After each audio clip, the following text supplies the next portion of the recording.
السلام عليكم ورحمة الله تعالى وبركاته. إلى حضرة النبي المصطفى سيدنا ومولانا محمد صلى الله عليه وسلم وعلى آله وأصحابه الكرام، شيء لله لهم. الفاتحة. أعوذ بالله من الشيطان الرجيم. بسم الله الرحمن الرحيم. الحمد لله رب العالمين الرحمن الرحيم مالك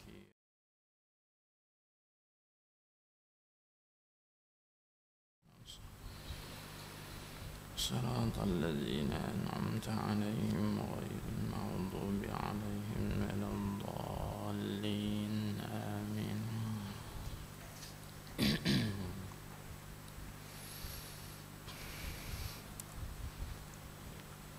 بسم الله الرحمن الرحيم. الحمد لله رب العالمين، والصلاة والسلام على أشرف الأنبياء والمرسلين سيدنا محمد وعلى آله وصحبه أجمعين.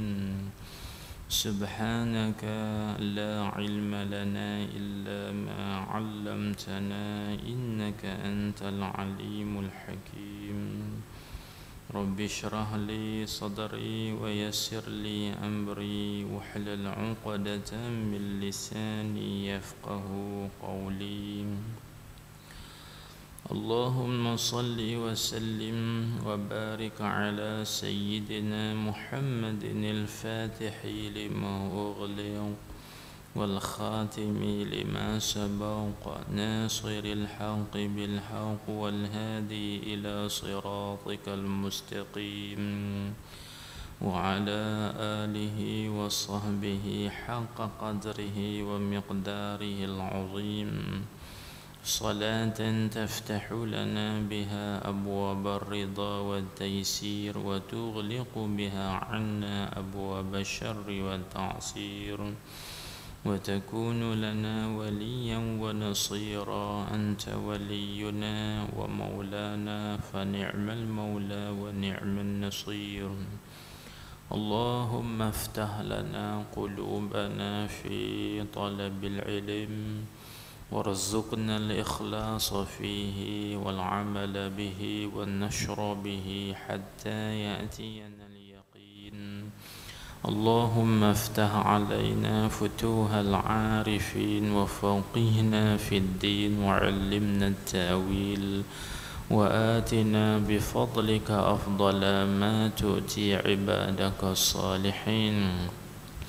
اللهم علمنا ما جهلنا وذكرنا ما نسينا وعلمنا ما ينفعنا وانفعنا ما علمتنا، واجعلنا صادقين وربانيين ومخلصين وأهل اليقين وأصحاب اليمين. اللهم اجعل ظاهرنا مزينا بالشريعة وباطننا محلى بالطريقة كي نوار الحقيقة والمعرفة.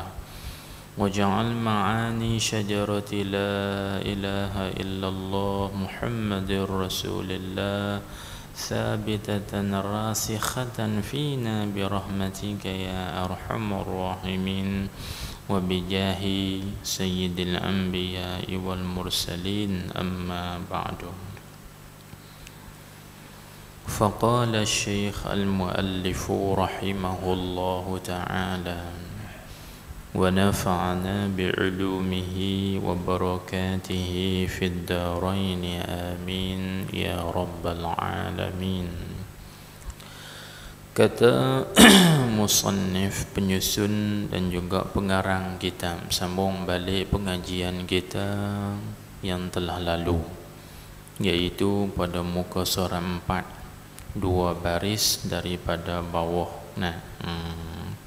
Ambil masih lagi diceritakan oleh Ibnu Khaldun di dalam kitab Muqaddimah Tawarikhnya tentang ulama-ulama tasawuf ataupun kaum sufiyah ini. Baik, katanya dan adalah mereka itu mereka itu kembali kepada kaum sufiyah.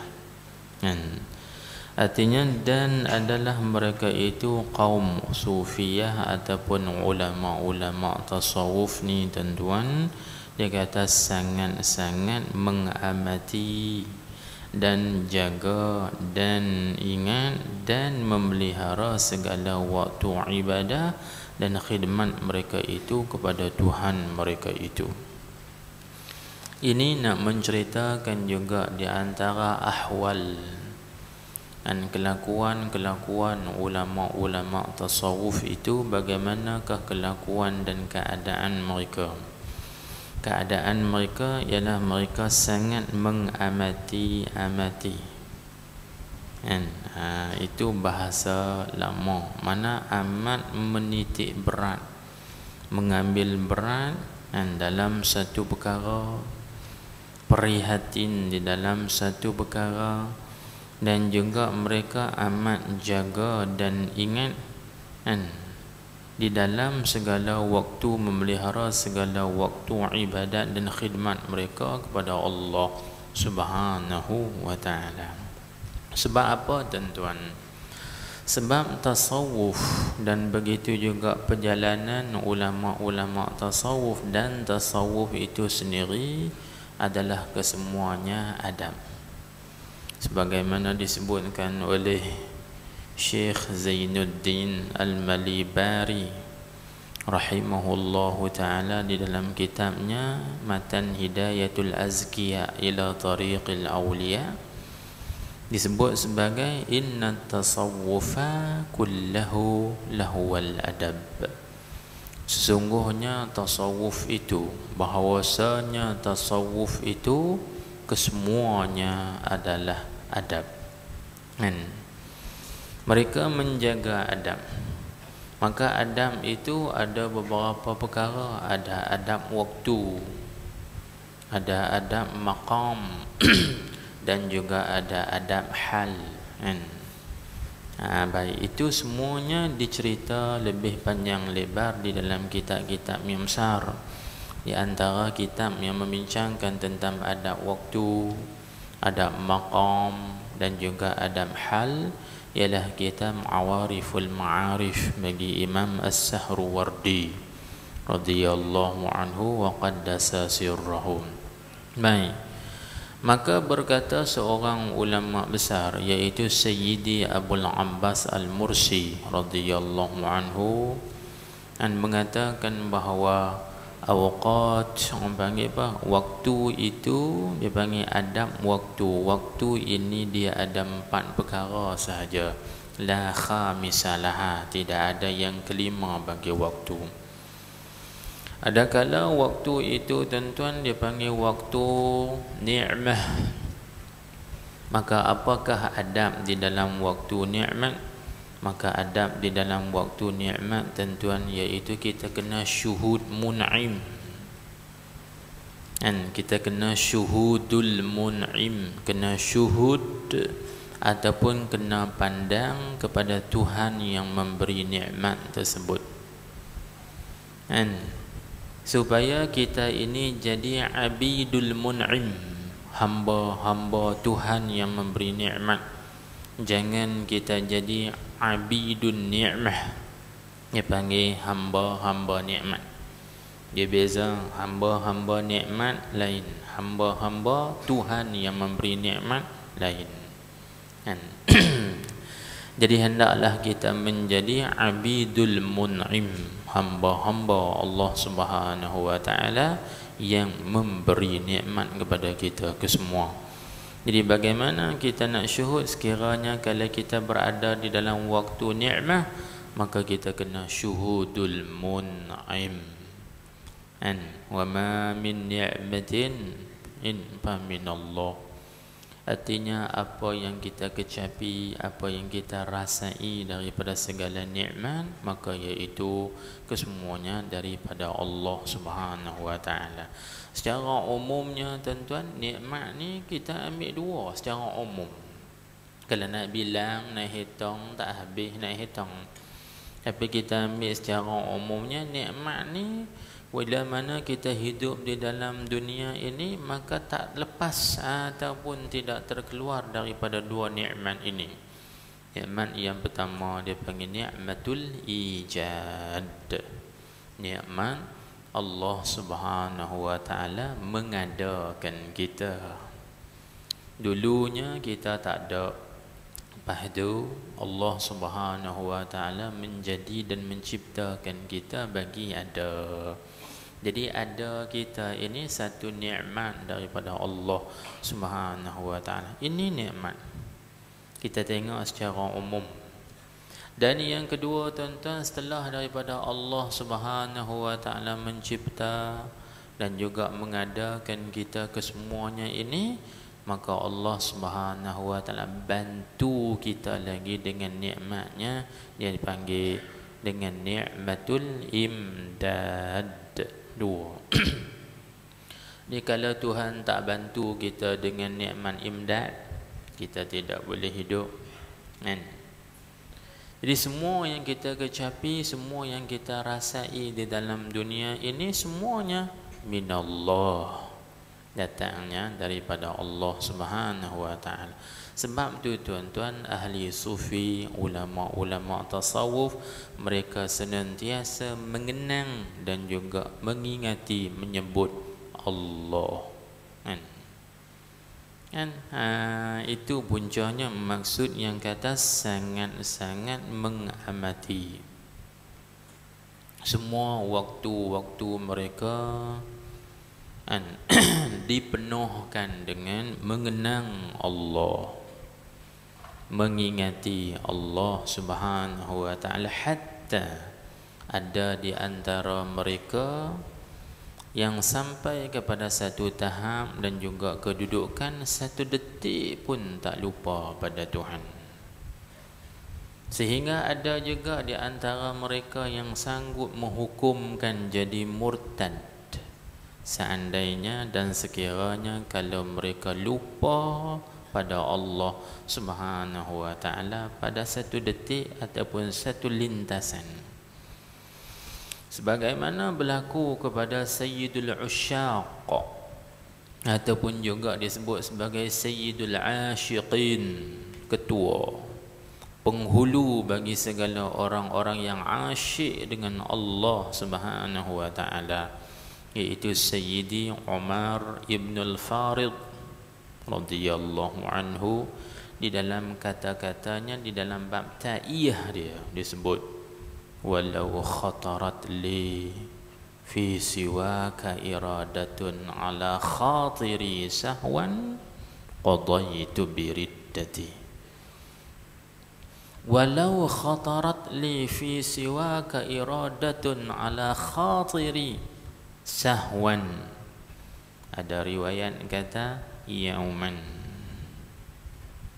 Maksudnya, jikalaulah terlintas di dalam lintasan aku ini, maknanya hatiku, kalaulah terlintas di dalam lintasan hati aku ini oleh satu lintasan yang lain daripada kehendakku, kehendakmu ya Allah, maka qadaitu biriddati. Ada riwayat kata hakamtu biriddati, nescaya pastilah aku hukumkan diriku ini dengan murtad. Cuba tuan-tuan bayangkan, kalau kita lah dalam sembahyang pun kita boleh lupa pada Allah Subhanahu wa taala. Itu dalam sembahyang kan. Sedangkan Allah Subhanahu wa taala berfirman, ya ayyuhallazina amanu la taqrabus salata wa antum sukara. Tuhan kata, wahai orang-orang yang beriman, janganlah kamu menghampiri sembahyang sedangkan kamu itu orang-orang yang mabuk. Memanglah kalau kita tengok asal sebab nuzul, sebab turun ayat ini ialah ada di antara kalangan para sahabat Nabi. Mereka minum arak kan. Tiba-tiba masuk waktu sembahyang, mereka pun pergi sembahyang terus. Jadi baca ayat Quran tu dalam keadaan mabuk. Ada asal kita tengoknya. Tetapi Syekh Abu Talib Al-Makki di dalam kitabnya Qutul Qulub dan juga Imam As-Sahrawardi radhiyallahu anhuma di dalam kitabnya Awariful Ma'arif mentafsirkan bahawa sukara di situ, mabuk di situ tuan-tuan, bukan mabuk arak. Ini secara isyari, tafsir sufi, isyarat ulama-ulama tasawuf mengatakan sukara di situ orang-orang yang mabuk, artinya orang-orang yang mabuk dengan urusan dunia. Dan dipanggil sukara bi umurid dunya, dengan urusan-urusan ataupun dengan pekerjaan dunia. Jadi kalau kita masuk dalam sembahyang Allahu Akbar tapi fikiran kita masih lagi duk fikir benda dunia, hati kita masih lagi duk membayangkan benda-benda dunia, ini masuknya mabuk dalam istilah tasawuf. Kalaulah dalam sembahyang ni tuan-tuan kita pun masih lupa pada Allah dan lalai pada Allah Subhanahu wa taala, maka bagaimana tuan-tuan dengan si sufi ini, Sayyidi Umar ibn al-Farid radhiyallahu anhu ni? Dia kata, kalaulah terlintas di dalam hatiku ni suatu lintasan kehendak yang lain selain daripada kehendakmu, pasti aku hukumkan diriku dengan murtad. Tuan-tuan, cuba kita tengok.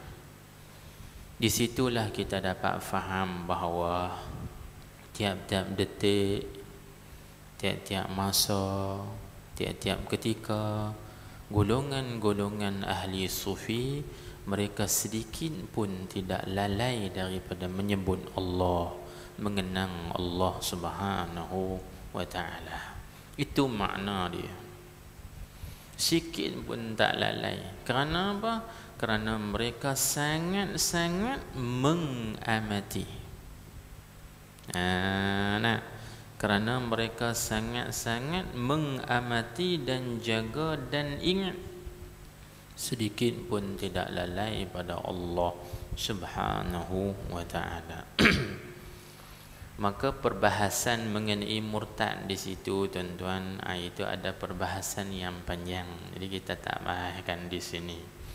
Maksud dengan murtad di situ tu murtad dengan makna apa? Murtad syar'iyah kan? Kalau murtad syar'iyah dengan makna jadi kafir. Na'udzubillah min zalik. Tapi murtad di situ tuan-tuan dengan makna murtad nikmat ataupun kafir murtad nikmat dengan makna dia tidak mensyukuri nikmat Allah Subhanahu wa taala, ataupun ditafsirkan oleh ulama dengan makna jatuh dia daripada maqam yang tinggi kepada maqam yang paling bawah. Itu makna murtad di sisi ulama tasawuf. Orang itu orang yang dari pangkat yang tinggi, bila dia lupa pada Tuhan satu detik, maka dia akan jatuh kepada maqam yang paling bawah sekali. Baik tuan-tuan. Ini nak cerita tentang halusinya ulama-ulama tasawuf di dalam menjaga waktu dan masa. Mereka sangat mengamati. Kita bukan ahli sufi tapi ahli kopi kan. Ini memang jaga masa juga. Jaga masa di kedai kopi kan. Pas cawan, secawan. Tu kita ahli kopi kan? Bukan ahli sufi. Kalau ahli sufi mereka tidak buang masa kepada benda-benda yang tidak ada faedah, kepada perkara-perkara yang tidak mendatangkan manfaat kan? Kerana mereka sangat menjaga masa dan juga waktu mereka diisikan dan dipenuhkan dengan beribadah kepada Allah Subhanahu wa ta'ala. Beribadah itu tuan-tuan bukan berarti dia sembahyang, bukan berarti dia puasa, berzikir. Duduk saja pun dia berzikir, alladzina yadhkurunallaha qiyaman wa qu'udan wa 'ala junubihim, iaitu mereka yang senantiasa menyebut Allah dalam keadaan berdiri, dalam keadaan duduk, dalam keadaan tidur kan, berbaring. Itu sentiasa mengenang dan juga mengingati Allah Subhanahu wa ta'ala. Kita tak lupa. Begitu juga tuan-tuan berlaku kepada seorang ulama besar, iaitu Sayyidi Abul Abbas Al-Mursi radhiyallahu anhu. Dia berkata apa? Dia berkata, walau ihtajabtu an rabbi lahzatan wahidah ma adattu nafsi minal bashar. Ini lagi dahsyat. Walau ihtajabtu an rabbi, dia kata seandainya dan sekiranya kalaulah aku terdinding daripada mengingati Tuhanku lahzah wahidah, satu masa yang sikit sangat kita kata sedetik ataupun satu second kan. Kalaulah dia kata aku ni terhijab, walau ihtajabtu an rabbi, kalaulah aku ini terhijab ataupun terdinding daripada mengingati dan mengenang Tuhanku lahzah wahidah, satu masa yang cukup sikit, ma adattu nafsi minal bashar, katanya nescaya aku tidak membilangkan diriku ini daripada manusia. Aku ni bukan manusia kan. Itulah tuan-tuan, ini kata-kata yang menunjuk ataupun yang memberi erti kepada kita bahawa ulama-ulama tasawuf mereka sangat-sangat menitik beratkan waktu. Mereka sangat-sangat memelihara waktu. Semuanya dipenuhi, diisikan dengan beribadah kepada Allah Subhanahu wa ta'ala. Itu maksud adalah mereka itu sangat-sangat mengamati dan jaga dan ingat dan memelihara segala waktu ibadah dan khidmat mereka itu kepada Tuhan mereka kan. Habis di situ. Apa artinya? Dia tolong hurai sekali lagi. Artinya sekali-kali tiada mensia-sia mereka itu akan satu waktu, melainkan berisi sekalian waktu itu dengan ibadah dan bagai-bagai kebajikan kepada Tuhan mereka itu. Habis kan. Yang kita suka kita ni sebab itu. Ada saya baca dalam satu kitab perkataan Imam Asy-Syafi'i radhiyallahu anhu. Imam Syafi'i kata, aku bersahabat, aku berkawan dengan kaum-kaum sufiyah ataupun ulama-ulama sufiyah, maka aku mendapati daripada mereka itu dua benda yang mereka sangat jaga dan juga yang mereka sangat mengambil berat. Apa dia dua benda ni? Kata Imam Asy-Syafi'i radhiyallahu anhu, yang pertamanya al-waktu. Sufi, ulama-ulama tasawuf, mereka sangat menjaga dan juga mengamati, sangat beringat dengan waktu-waktu mereka. Tak kira sama ada waktu yang saya sebutkan tadi, waktu nikmat ataupun waktu baliyah, waktu bala musibah, ataupun waktu itu waktu ta'ah, ataupun waktu itu waktu maksiat, mereka sangat menitikkan berat dengan waktu sehingga mereka mengatakan bahawa al-waktu sayfun illam taqta'hu qata'aka. Al-waktu sayfun, waktu itu ialah pedang. Maknanya waktu itu diumpamakan seperti pedang. Pedang ni tuan-tuan lagu mana? Apa maksud waktu itu diumpamakan seperti pedang? Pedang ni tuan-tuan, kalau kita sentuh dia dengan lembut, insya-Allah kita tak luka. Tu sebut mah. Dia panggil as-sayfu layyunun massuh. Artinya kalau kita sentuh dia dengan lembut, insya-Allah kita selamat. Itu pedang. Pedang ini kalau kita sentuh dia dengan lembut, insya-Allah kita selamat daripada luka. Tetapi pedang ini tuan-tuan sekiranya dan seandainya kalau kita sentuh dia dengan kasar, maka dia akan melukakan kita. Ini bentuk perumpamaan, perbandingan. Imam Syafi'i kata al-waktu kasayf. Ada riwayat kata al-waktu sayfun. Dia menggunakan istilah, kalau dalam ilmu balaghah, khususnya dalam ilmu bayan, dia panggil apa? Dia panggil tashbih baligh. Panggil tashbih baligh. Tashbih baligh dengan makna ma huzifat fihi adatu tashbih wa wajhu.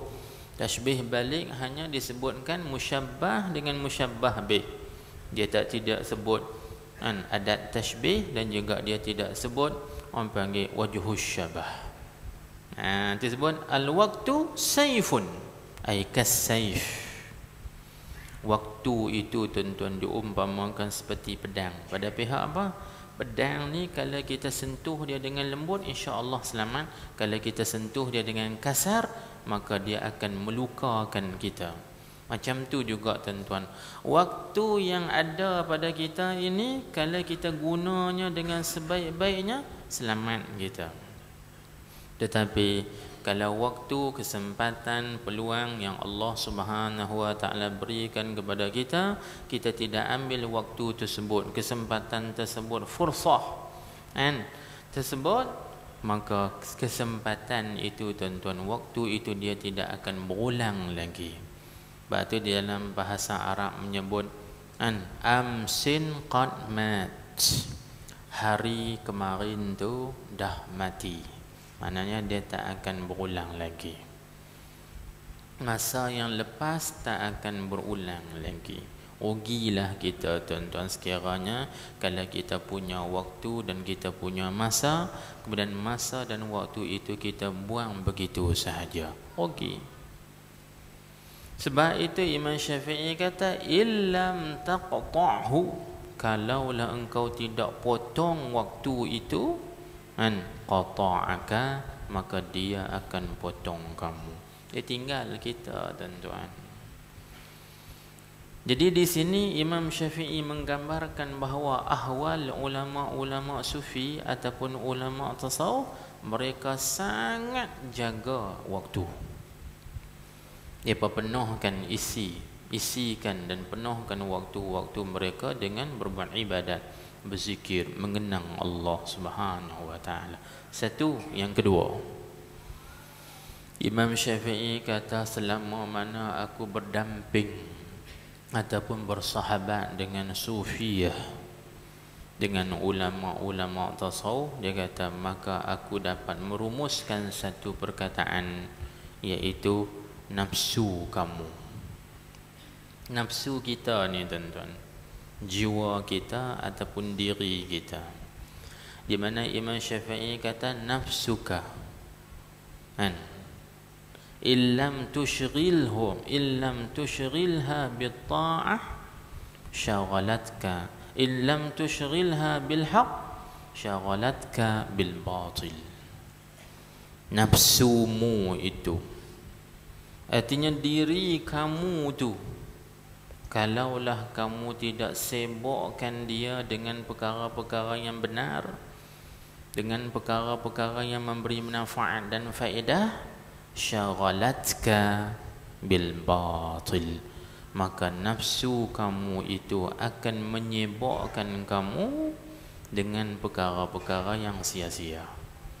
Cuba tuan-tuan lihat, kalaulah tuan-tuan tidak sibukkan diri tuan-tuan datang ke majlis ilmu pada malam ni, maka nafsu kita tuan-tuan dia akan menyibukkan kita berhadap di hadapan televisyen.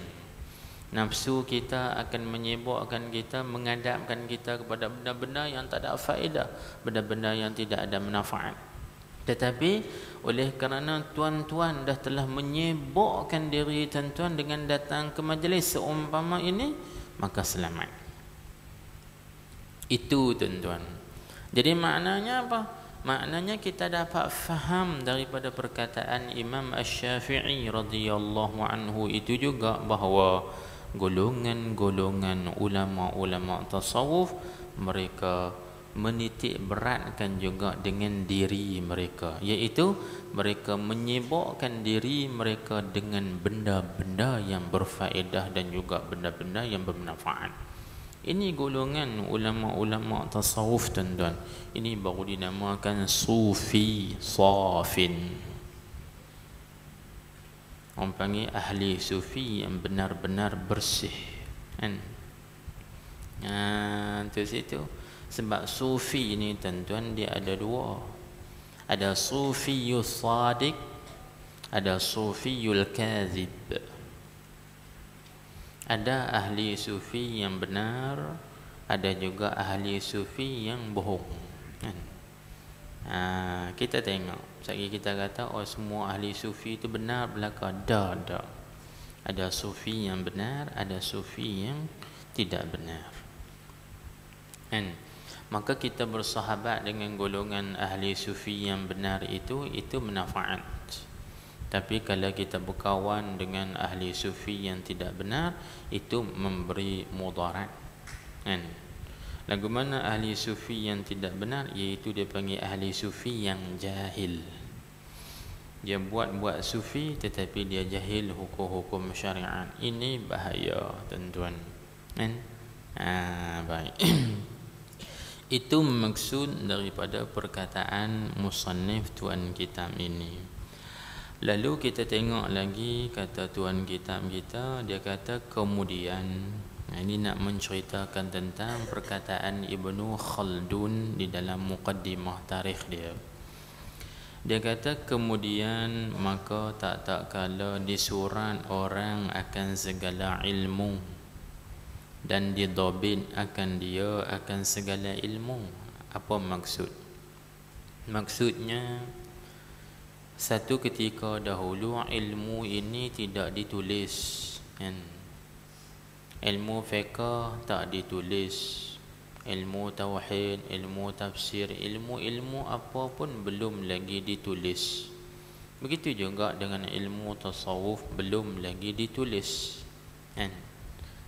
Cuma disebarkan melalui mulut ke mulut, mulut ke mulut. Lepas tu setelah daripada beberapa lama, kan, ulama fiqh menulis ilmu-ilmu fiqh di dalam kitab-kitab fiqh. Begitu juga ulama-ulama tafsir menulis ilmu-ilmu tafsir di dalam kitab-kitab at-tafasir. Begitu juga dengan ilmu-ilmu yang lain.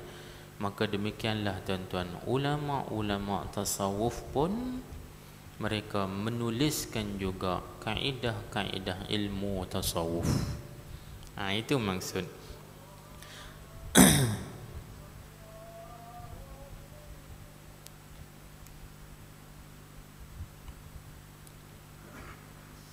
Bang sekerak dah. Ingat kau bang berhabis. Begitu. Jadi orang panggil kemudian maka tak kala di surat orang akan segala ilmu dan didabit akan dia. Didabit itu maksudnya dibuat kaedah ilmu tersebut. Tiap-tiap ilmu tuan-tuan dia ada dhabit dia, artinya dia ada kaedah-kaedah dia masing-masing.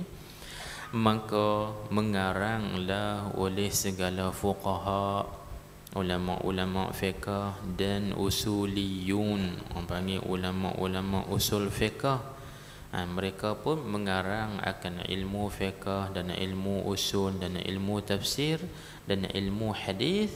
Dan mengaranglah pula oleh beberapa laki-laki daripada mereka itu yang ahli tasawuf, dia perkarang akan jalan ibadah mereka itu kepada Tuhan mereka dan mendabit mereka itu akan dia. Macam itulah. So macam yang kita terang tadi.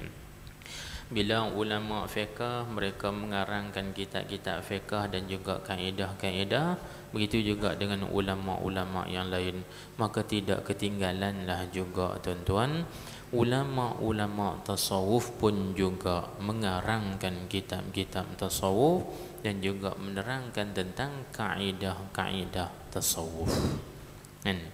Perjalanan-perjalanan kita nak menuju kepada Allah Subhanahu wa taala ada. Maka di antara kitab yang dikarang oleh ulama apa dipanggil oleh Al-Arif Billah Syekh Zaruq radhiyallahu anhu satu kitab yang namanya Qawaidut Tasawuf. Di dalam kitab itu tuan-tuan hampir 200 kaedah-kaedah tasawuf. Tak sampailah tapi hampir lebih kurang 170 lebih kaedah-kaedah tasawuf.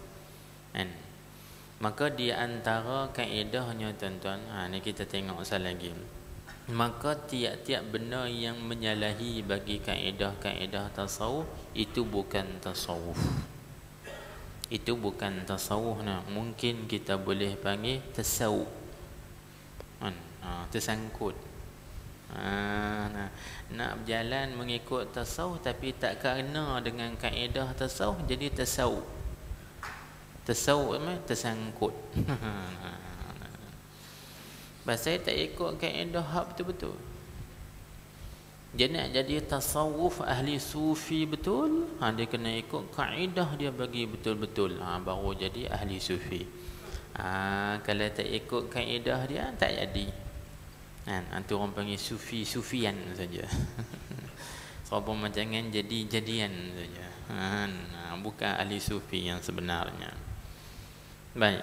Maka di antara perkaranya, di antara kaedahnya yang dibuat oleh ulama tuan-tuan ialah mana? Kaedah yang masyhurah, yang mutawatirah. Disebut mana? Kullu haqiqatin khalafatish syari'ata fahiya zandaqah. Itu kaedah. Tiap-tiap ilmu hakikat, mana tiap-tiap tasawuf, tetapi tasawuf itu dia menyalahi bagi syariat. Dia kata aku ni tasawuf ni tapi pakai selok pendek nampak pusat. Tasawuf pula gitu, tu orang panggil tasawuf nama dia. Bagi beza sikit. Selagi dia duk mengaku katanya aku ni tasawuf ni, beramal tasawuf kuat ni. Lepas tu kita renung lipak atas bawah, tengok Allah pakai kain cukin, nampak kepala pusat, kepala lutut. Ini bukan tasawuf, namanya tasawuf. Tersangkut panggil. Kerana kaedah disebut dah oleh lama, tiap-tiap hakikat yang menyalahi bagi syariat, maka itu namanya zandaqah. Zandaqah ni maksudnya tuan-tuan samalah dengan makna orang-orang yang munafik, iaitu dia menzahirkan Islam tetapi dia menyembunyikan kufur dan juga keingkaran di dalam hati. Ataupun zandaqah ini juga disebutkan oleh ulama dengan makna orang yang tidak mempunyai apa-apa pegangan agama. Bahaya tu kesan dia. Sebab itu kita jangan mudah tertipu tuan-tuan bila seorang itu mengaku ahli sufi ke apakah, kita kena tengok syariat dia macam mana. Abu Yazid Al-Bastami radhiyallahu anhu berpesan kepada kita kesemua, law nazartum ila rajulin u'tiya minal karamati hatta yartaqiya fil hawa fala taghtarru bihi. Dia kata, kalaulah kamu memandang ataupun kamu melihat seorang lelaki yang diberikan kepadanya beberapa karamah-karamah, kemuliaan-kemuliaan, sehingga dia boleh berdiri ataupun dia menghamparkan sejadah di atas angin. Dia letakkan sejadah atas angin, dia naik semayang atas sejadah tu. Kita ni tak pernah tengok dia ni wali besar kan. Maka Imam Abu Yazid kata, fala taghtarru bih, maka janganlah kamu tertipu dengan dia. Hatta, sehingga mana? Tajidunahu kaifa huwa inda imtithalil amri wan nahyi wa hifdhil hudud, sehingga kamu mendapatinya bagaimanakah dia ketika mana menjunjung perintah Allah dan juga larangan Allah, dan bagaimana dia memelihara segala batasan-batasan syariat. Tengok, kalaulah dia naik semayang di atas angin pun tuan-tuan, tetapi kepala lutut terbuka, pusat terbersih, ini bukan